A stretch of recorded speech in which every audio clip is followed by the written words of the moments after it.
Question coming from one of our followers, letting us know that it was the first time they tried to set up by a matchmaker. First date with an apparently illegible person.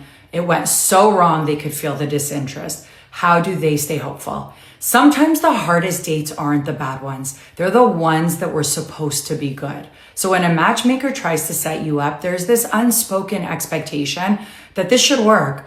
So when you feel the disinterest, it's very normal to feel like something might be wrong with you.